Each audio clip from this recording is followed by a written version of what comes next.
All right, live across America and around the world. Let's share this. Share this. By the way, I did a screen grab of Jack Dorsey. Yeah. Where he is. I put it up on Facebook. You'll see. I think he's in a Waffle House. You think that's where Jack Dorsey is right now? Yeah. That would be pretty funny. If you have to, because behind him is two shelves with white dishes and clear glasses, that you would see in a Waffle House. That's my opinion. I can't prove it's true. It's probably not true. Either he's like extremely normal to be kind of who he is, or he's hiding some really dark shit that's going to come out one day. He could be like a total freak, but all he's got to be is like less weird than Elon Musk, right? That's kind of the bar. Oh, I think he's way less weird.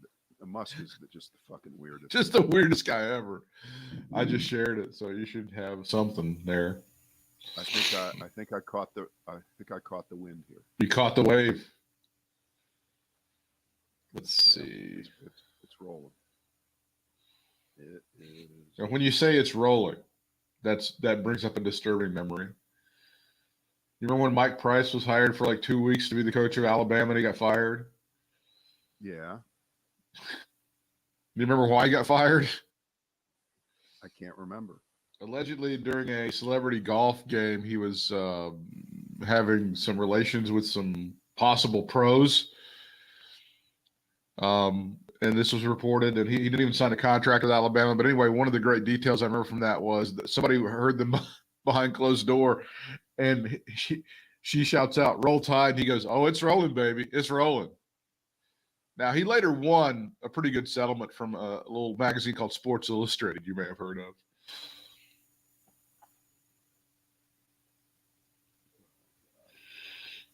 That's too foul. It's too foul. All right, I'm ready when you are.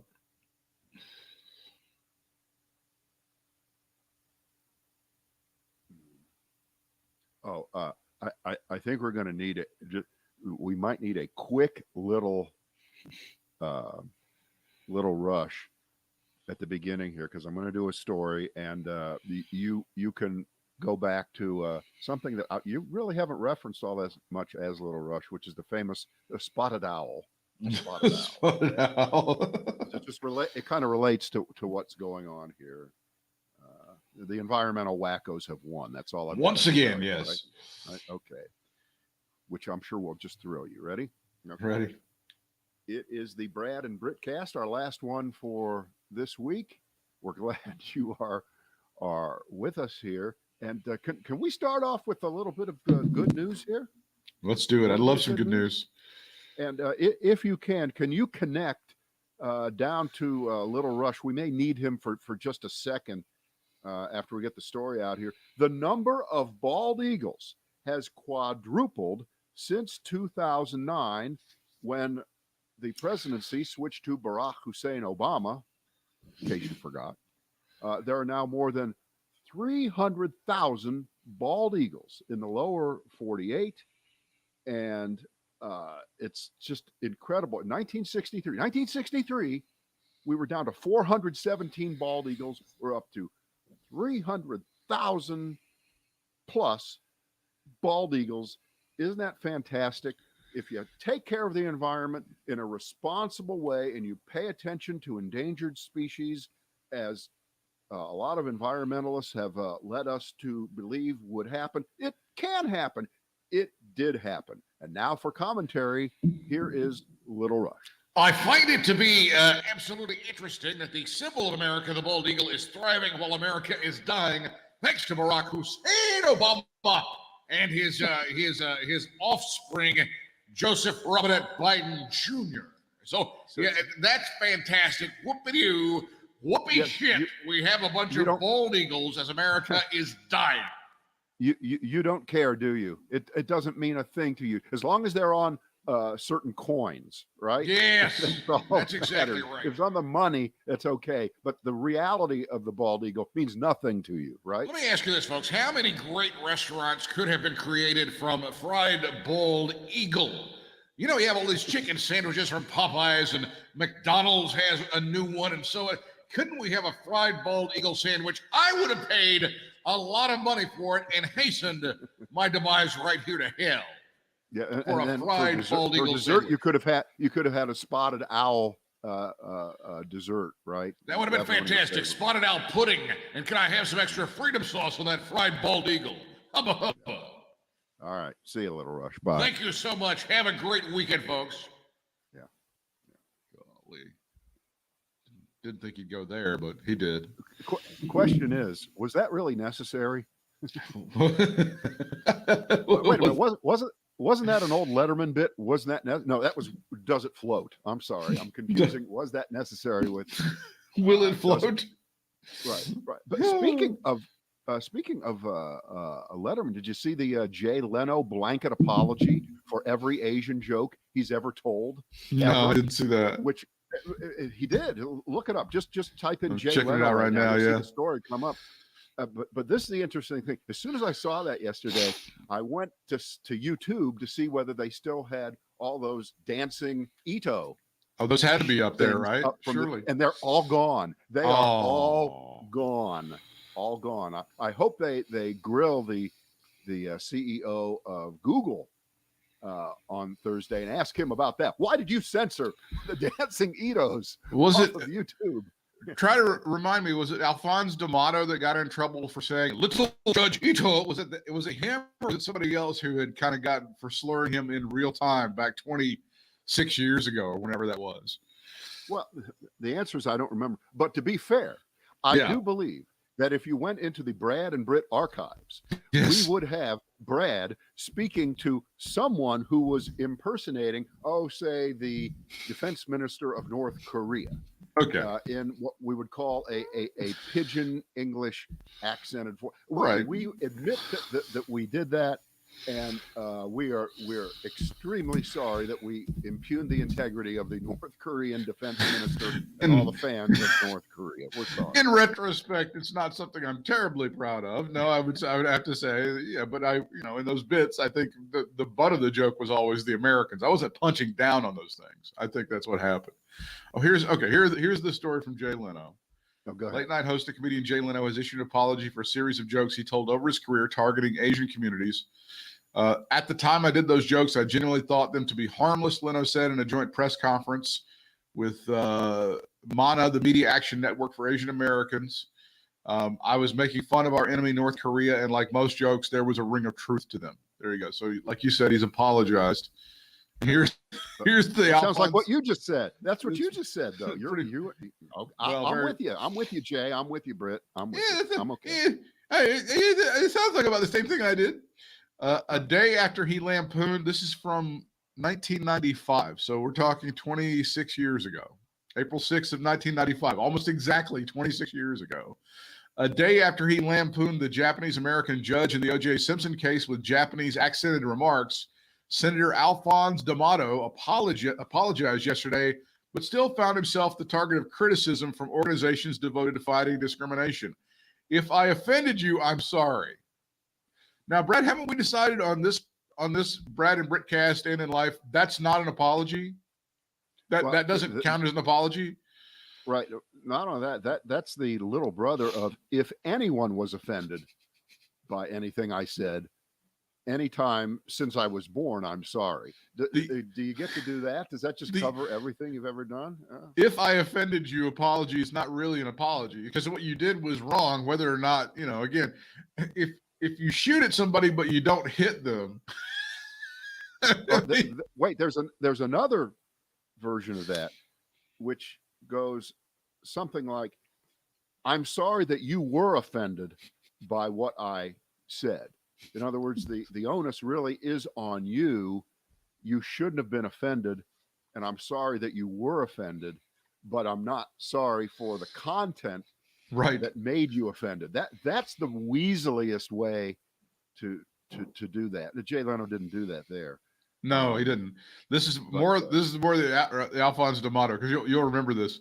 In a rapid-fire conversation with the radio talk show host Don Imus, Mr. D'Amato sharply criticized and belittled Judge Lance Ito over his handling of the Simpson case and used an exaggerated Asian accent like that of villainous Japanese characters in old World War II movies in talking about the judge. I remember the story very well. Yeah, that's funny. Okay, so even Alphonse D'Amato back then was doing some horrible things. Yes, even a well-respected, quality person. What do you say? You can't say it like that, Britt. You can't say even Al D'Amato. No, Al D'Amato was a piece of shit fuckface in real time. Who I do, if I'm not correct, Chuck Schumer is in the Alphonse D'Amato seat. Schumer beat D'Amato, I think, and sent him into retirement. I'd have to check that, but I'm pretty sure that that's true. I could be wrong. Maybe it's the other one. But it seems like there you go. Yeah, no, you're right. It was Jacob Javits actually had the seat before him, and then Chuck Schumer had it after him. That is exactly right, and I believe this is 1998. So yes, there you go. Yeah. All right. So there you go. Let me throw another one out here. This one's a bit more current, relevant, and sort of important in its own way. In Georgia, which seems to be ground zero, the epicenter for the attempt to pass all kinds of laws to assure the integrity of the vote. Right. Because feeding people in line while they're trying to vote is really a huge problem. Right. It's a big deal. Right. The biggest companies that operate in Georgia out of Atlanta and have their headquarters there over the summer pledged their support for Black Lives Matter. They got in. They were all in on what was going on. No, they didn't support any violence that occurred tangential to that's not the point. Yeah, they were on I think the right side of history here. Yeah. And this would be Coke, Delta Airlines, Home Depot, Aflac, UPS, and Southern Company, the giant utility. That's a pretty good starting blue chip lineup there. Now they are maintaining silence or neutrality or not responding to demands by the same folks, and these are the leaders of the 6th District AME Church in Atlanta and in Georgia, in that area, saying that they need to come out equally forcefully against the voter suppression laws that are being proposed by Republicans in the state of Georgia. And they're mad because there's been deafening silence here. Nothing from Coke or Home Depot or UPS or Delta on this, and they are mad. So if we don't get a response, and by the way, I'm really surprised at that. I'm really surprised because I don't think for one second that if your company had the integrity to support the Black Lives Matter movement over the summer in the wake of protests over the killing of George Floyd, which is what sparked the major protests all around the country. If you were on board with those, why wouldn't you? Right. This one actually seems an easier lift. This seems more obvious than that was if you want to play the, Republicans buy Coke too. That shit. Okay. Mm-hmm. In terms of just the crass commercial value that you might attach to being too political on one side or another, or the commercial losses that you think you might endure if you take a side in a controversial issue, which, by the way, I don't think this should be I don't think it is a controversial issue. More votes, better for the United States, better for democracy, better for all countries where more people vote. Fewer people voting, worse. Laws being proposed to constrict voting, bad. So this is a dicey one. Nobody wants to see a boycott, but you can see the word starting to float out there. And, this story is 12, 15 hours old as I'm reading it. Hey, by now, things may have already started to change, but doesn't that seem weird that they would be quiet about this It's issue? odd, particularly given, I mean, Coca-Cola's history with Atlanta, and Coca-Cola back during the 80s, which was against apartheid, and as a result, they helped try to promote black ownership of some of the bottling places in South Africa. They continue to be a huge, strong brand and presence all over South Africa, but I'm not sure exactly what they've decided here. Again, if you're going to go all the way, go all the way. And I think that's what you would say for those companies you just mentioned. And I think they're going to be forced to make a decision, because when you stay silence is complicity. I believe the vice president just said that the other day when they were talking about violence toward Asian Americans, and she's right. And silence is complicity, especially when you see it going on right in front of your face. You've seen injustice and you've acknowledged that there's injustice and you've tried to be on the right side of history, but now all of a sudden, I don't know, you're in the bathroom or something. It's not acceptable. It's not going to be acceptable for a lot of people. Yeah, I just don't think this is going to stand. I No. don't think you do. And I know if you want to pull back, you could ask the broader question: does every company have to take a political point of view on every issue? Is that what we want in the United States? Is that fair? They're in the business of making soft drinks and selling them, and mineral and water and all the things that's not fair. And Home Depot sells hammers, and when I want to fix up my home, I go there. I want to buy garden. Why do they have to be a political organization? And they're not a political organization if they just express a point of view here. But they have hundreds of thousands of workers, each of these companies. They represent a large portion of America. Yeah.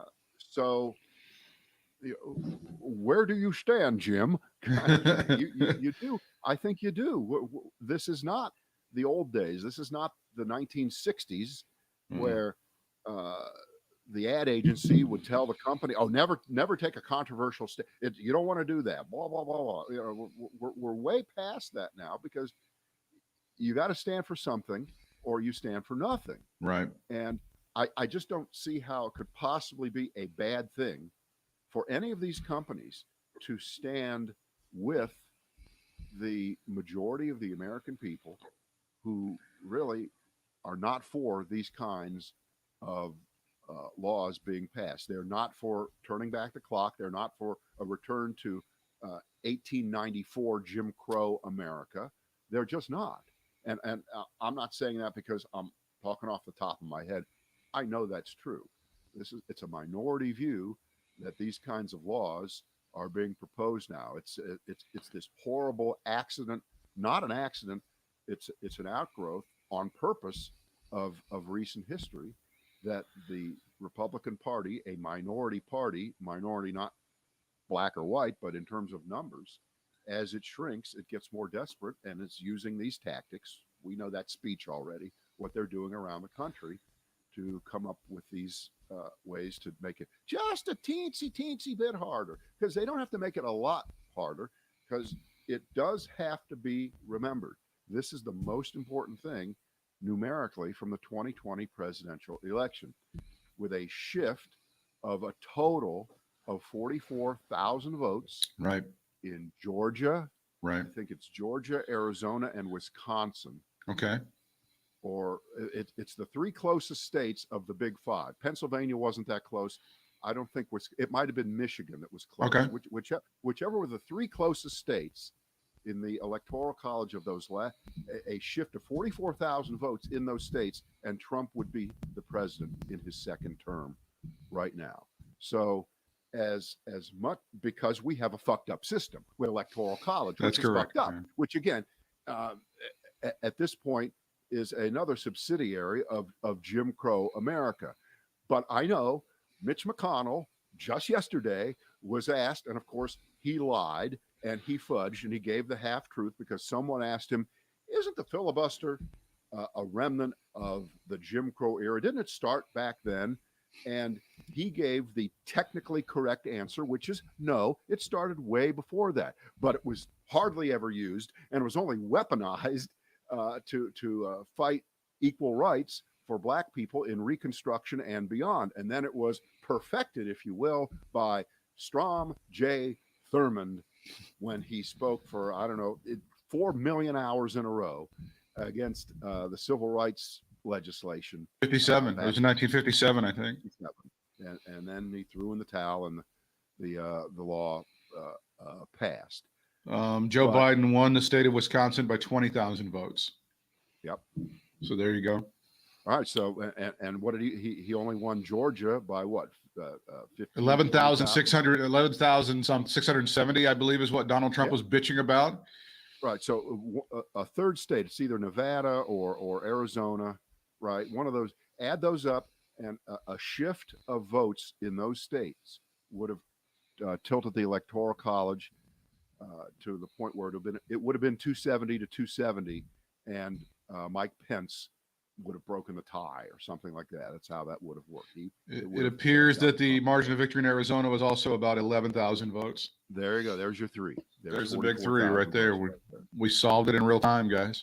Right. So if you think Donald John Trump Sr. cannot be president in 2024, if he is still breathing the same air that we're breathing, then you're wrong. And even if he's behind bars, I'm not really sure that would stop him from being the nominee. You said it, because in the Constitution, it is true. There is nothing that prevents a convicted felon from running for president of the United States. And you're old enough and I'm old enough to remember the Trump administration, right? We do remember. I seem to recall, yeah. He reveled, and his followers reveled in things like Donald Trump is now a convicted felon. Time to run. I like him even more. It didn't matter what he did, the kind of thing that would normally knock out a person, for instance. If you would have said 3 years ago to people, if Donald Trump gets convicted of felony, would you vote for him for re-election? They would have all said yes. They wouldn't give a shit, right? Right? If he's a pussy grabbing, embezzling Russian plant, that didn't stop anybody from voting for him. So, convicted felon, yeah, he could still run. He could run from jail, right? He could probably run from jail. How would you say? I mean, would he be more popular among his supporters than if he was from jail? It's hard to imagine how you would craft a campaign. I mean, among people who were sane. Is your question, would being convicted, say, in the state of New York, okay, for tax evasion, and for the white collar things that we know he probably is guilty of, and they might not go forward with the prosecutor if they don't think they can convict him. They're not going to go in there and lose. Let's put it that way. No. And if they don't think they've got the goods on him, which it seems like they do. Seems like it. But would having a felony conviction be a boost overall for Donald Trump? Because I think we do have to consider that, again, that stokes the backlash. The backlash would be back. We'd be back in business. We'd all be back in business of doing what we were doing the last 4 years. And you can't believe that the 74 million would gain another 5 million people who didn't vote for him the last time, right? Yeah. So I think he's hit peak Trump, and all you would have to do is recreate what you did the last time, which of course speaks to why they're trying to pass all these laws around the country in each state to shrink the voting population. Right. So, boy, you want to talk about conspiracy theories? We're weaving one out of nothing. Well, I mean, I don't. That's not even much of a conspiracy theory. The Republican Party knows they cannot win in the marketplace of ideas. Like if the Republican Party said we want as many people voting as possible because we know that when we get our ideas out there, we win in the marketplace of ideas. That's the opposite of what they're saying. They want as few people voting as possible. They want it to happen only on election day. They don't want any no excuse absentee ballots. The only ballots they want coming in through the mail are ones from the military overseas and maybe from some geriatrics. That's about all that they want. And so they've tried to narrow it down as much as possible. I mean, that's the game plan. It's so horrible because in most of the states where they're playing the first of all 65 and up for absentee ballots, right? Right. And it's so clear that what happened a few months ago in November and leading up to it, the few months where it was easier to get an absentee ballot in a lot of states. They loosened their laws going through the year of 2020 because we knew that it was going to be very possibly difficult, if not impossible, for people to go to the polls because of the coronavirus. So they made the changes, and tens of millions of people upon tens of millions of people took advantage of that and voted by mail in states where the mail turnout level was average. And it got high. It got high in all these states. I mean, we did it for the first time. We absolutely did it for the first and had no problem with it. And you add that to all those states that have been voting by mail exclusively for many, many years, where it clearly works. And again, not only was this not an unfair election, not only was it not a fixed election, not only did Joe Biden win fair and square, he won more fairly and more squarely, probably than any election in our lifetime. So, because you're a big Superman fan and you understand Bizarro World, right? What happens in Bizarro World? The evidence of something fantastic, something that works, must be countered by fucking it up and going in the other direction. That's right? correct. This isn't about no good deed goes unpunished. This just plain flat out worked. And just imagine if we had a country right now where people had general agreement that things went really well in the election the last time. Republicans said, doggone it, our guy just didn't get enough votes in the Electoral College, and by cracky, we're going to work harder to convince more people in 2024 and certainly in 2022.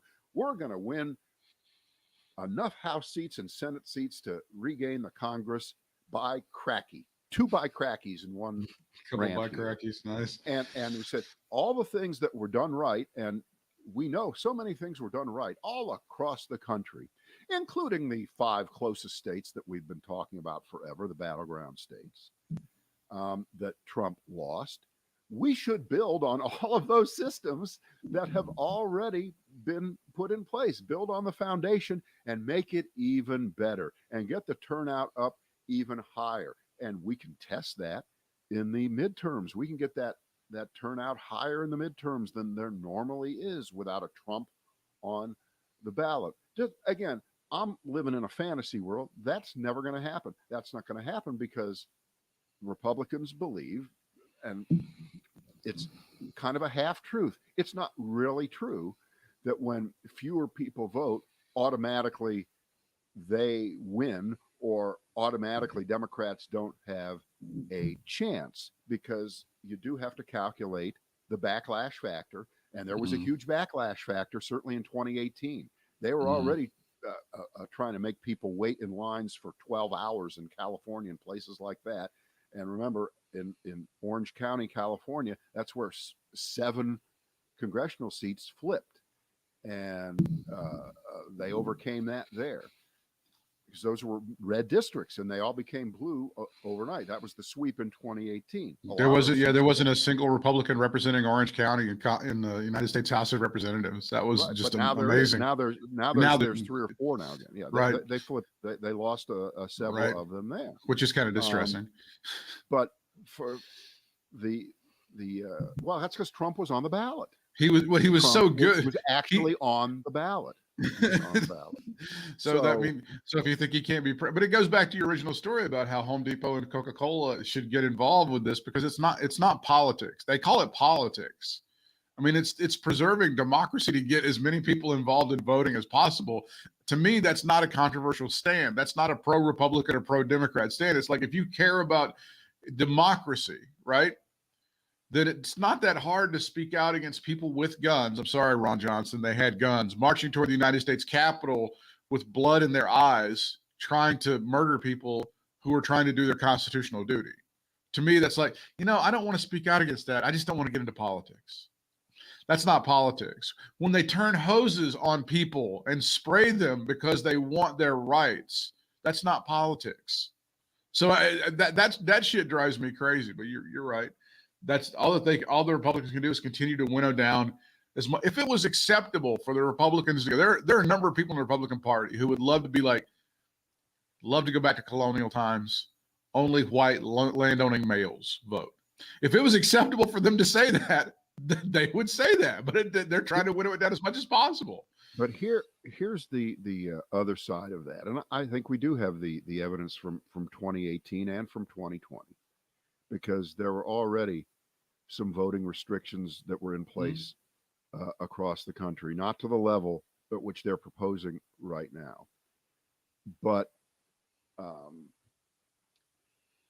I think as bad as this is, and I think a lot of these laws are going to get passed in a lot of these states, and Republican governors are going to sign them. They're absolutely going to do that. But this is not 1880. This is not 1912. And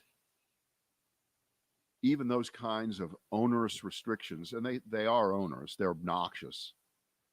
But with enough organization and planning, they get overcome. If black folks who traditionally might go vote on Sunday, souls to the polls after church, if suddenly instead of 3 or 4 Sundays before the election they were able to do that, they winnow it down to 1, and they winnow it down to 1 3 weeks before, and then say, well, we're not saying they can't vote on Sunday, we're just making it one time. That's the Republican bullshit excuse back on all these, making it less convenient.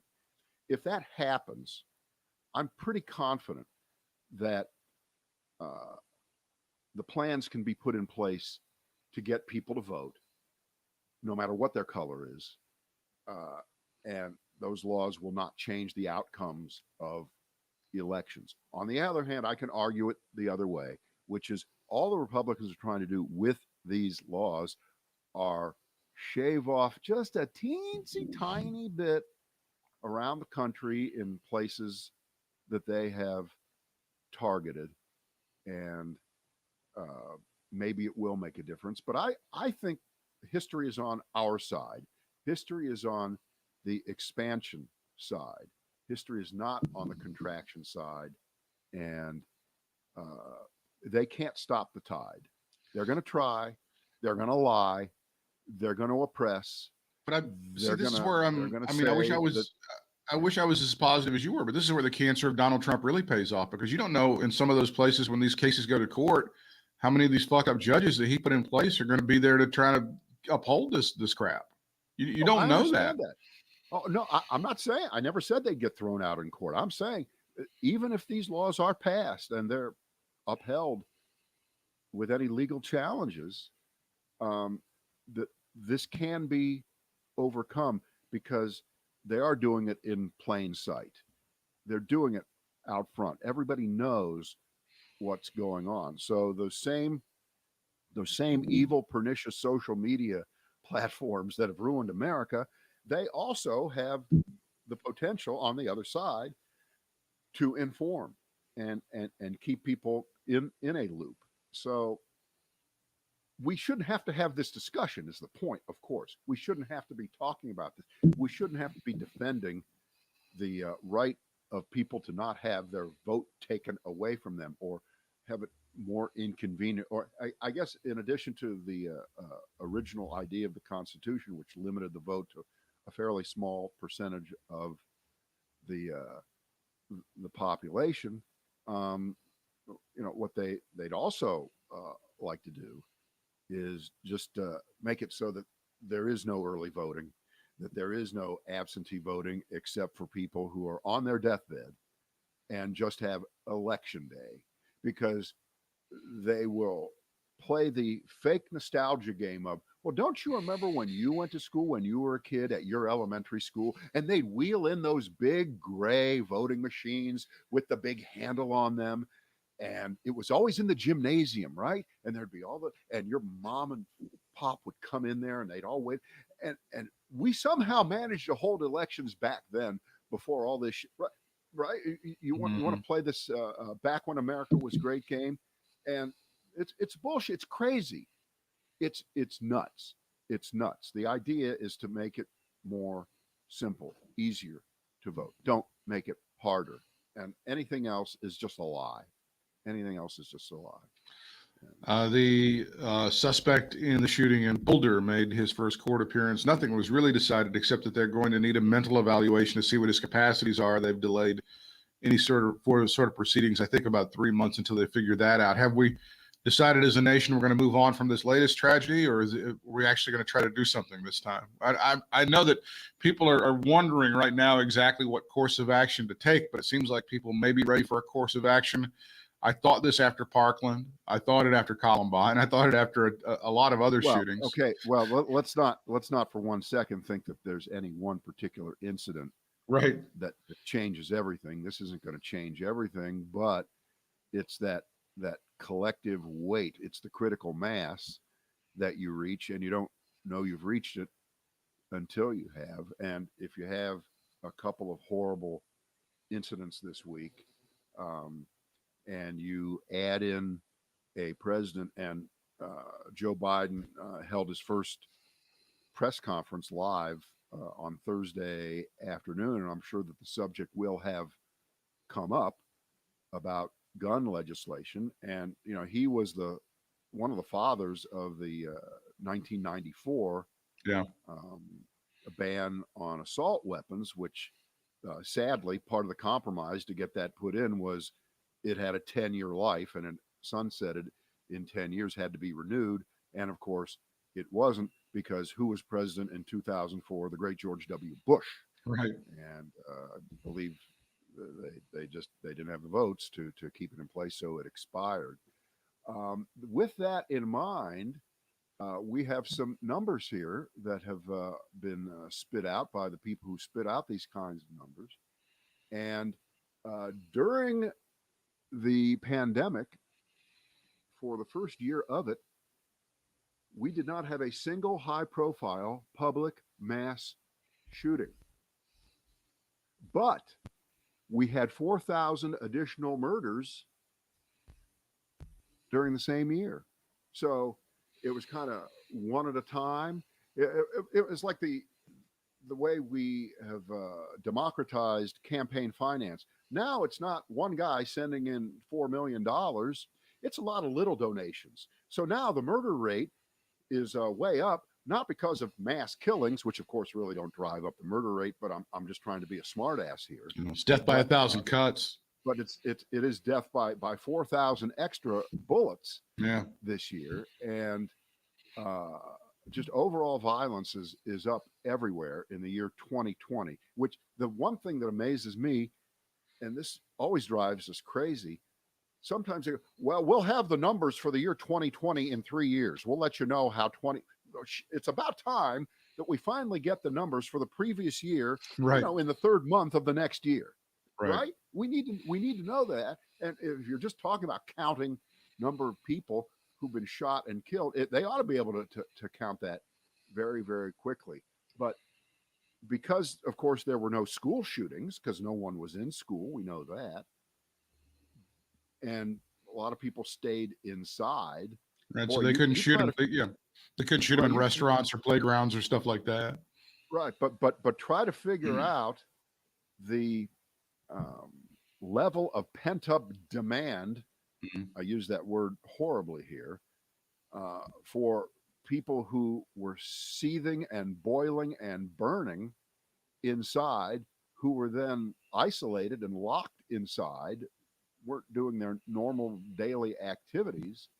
And as things start to open up, not only are all of us going to travel more and go to concerts again and go to sporting events and probably go to restaurants here in the next few months and things of that sort, but the wackos are feeling more free to get out there and do things. And obviously, this guy could have gone into a grocery store anytime during the last year. People have been shopping in grocery stores and Costco and Home Depot and Lowe's. They've been crowded all year long. They've all done. So it wasn't as if there was a shortage of targets during 2020.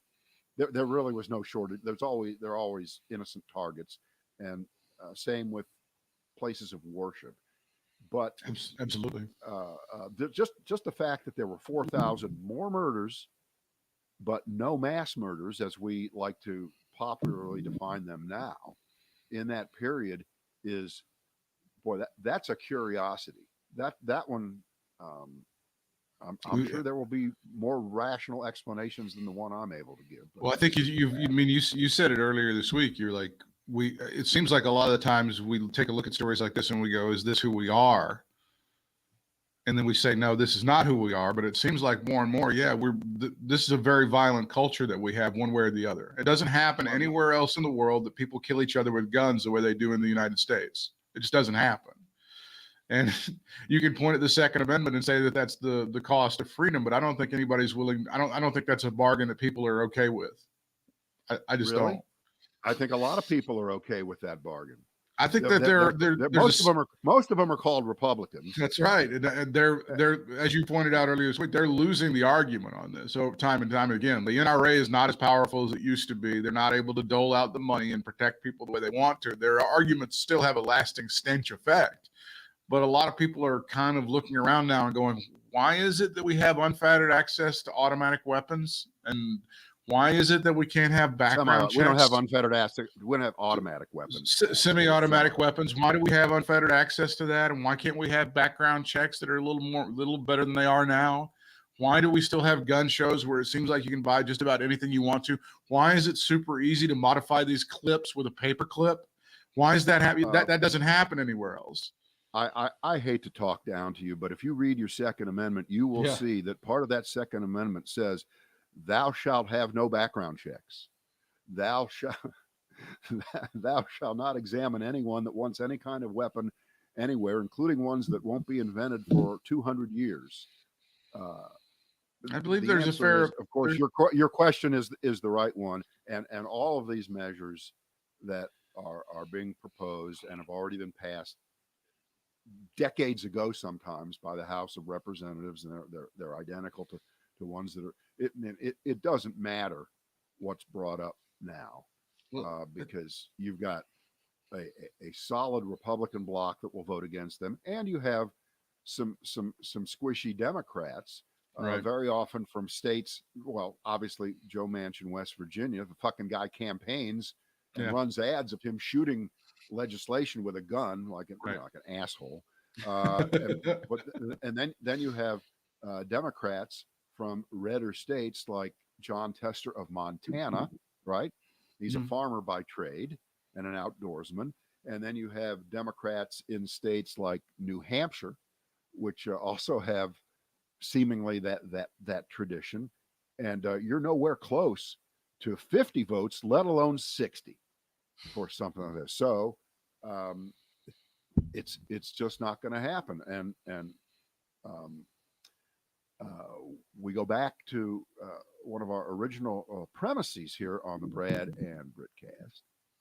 And I think this applied during the height of the coronavirus. We needed someone with the last name Trump to die from it. We needed someone like that. It doesn't matter if some fucking congressman from Texas who got elected and then died right after the election. Nobody knows that guy's name, and his wife got the seat last week. Did you see that?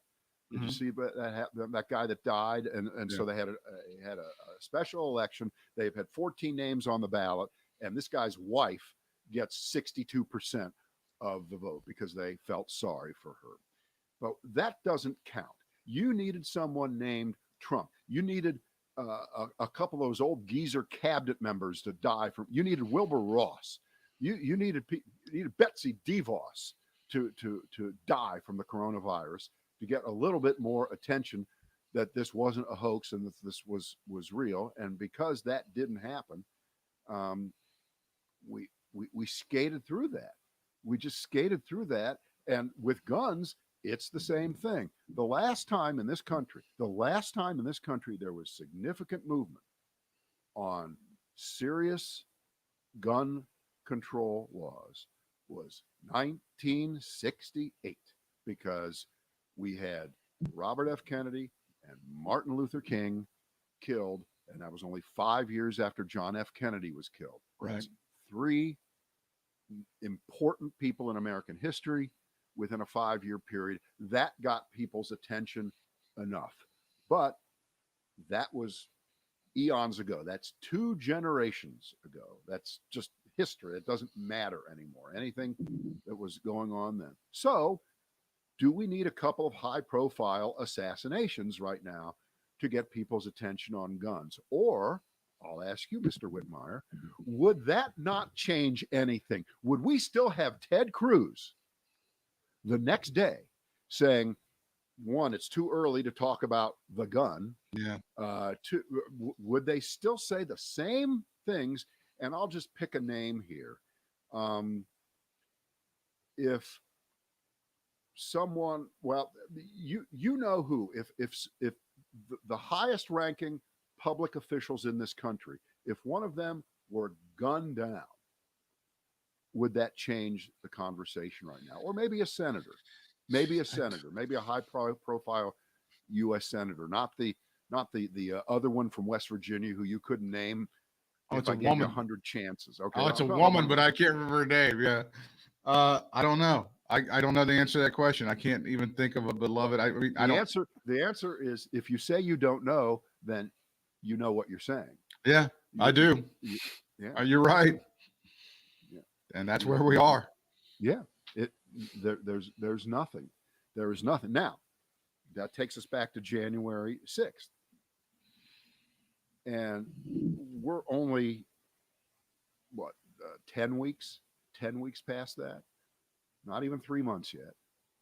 And the revisionist history, the need to forget on the Republican side, on the conservative side of what happened on January 6th, it grows every day. And it grows in concert with the growing amount of evidence that keeps coming out on what happened, who did it, who planned it, how coordinated it was, and how it undoubtedly leads back to the kingpin, Donald Trump.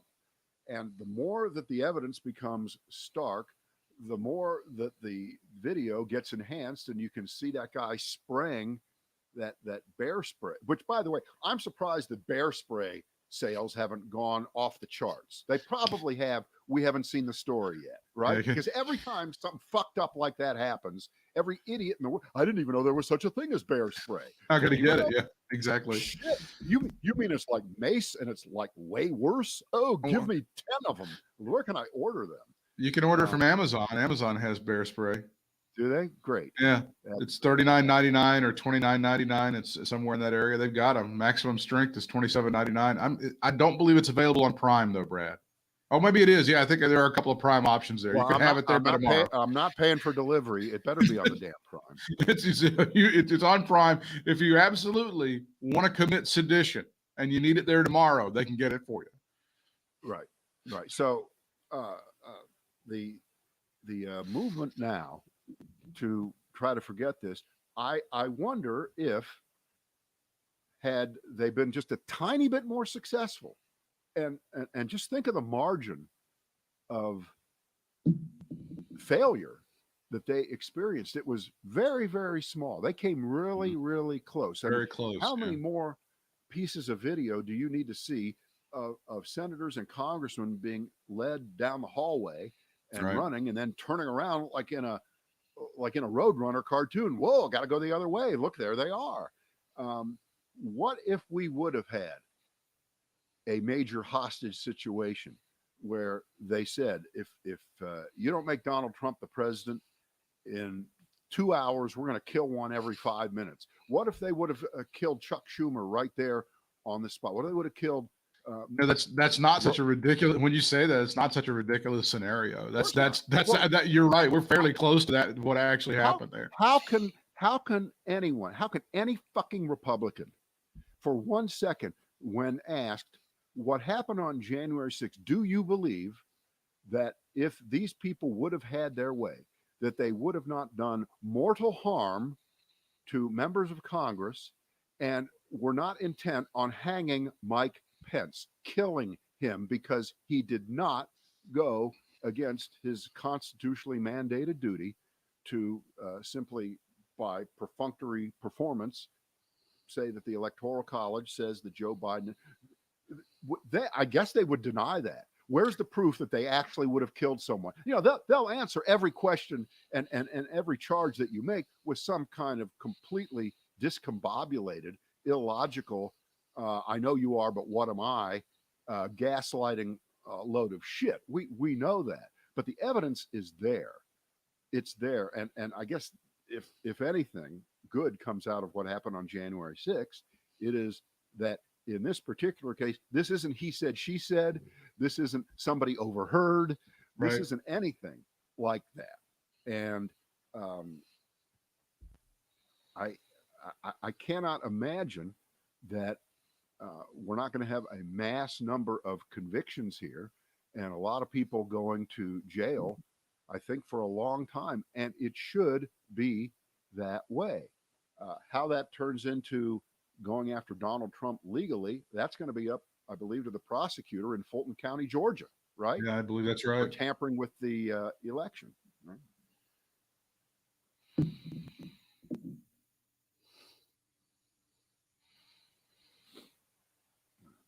I know you were coughing, but that seems like a good place to stop right there. Just cut it off right there. That'll be fine. You have to give me points. I normally never mute it. That's a good job. I was going to say you were pretty quick on the trigger on that one. That was nice. That's nice on that. All right, everybody, enjoy your weekend. Oh my God! Oh, Biden just stormed off. He Oh, did did a he? thank you. He did thank you, and didn't want to answer the question. He just stormed off. Oh my God! Did he puke and order the egg white omelet before he left? Because he's so frazzled and so demented. Okay.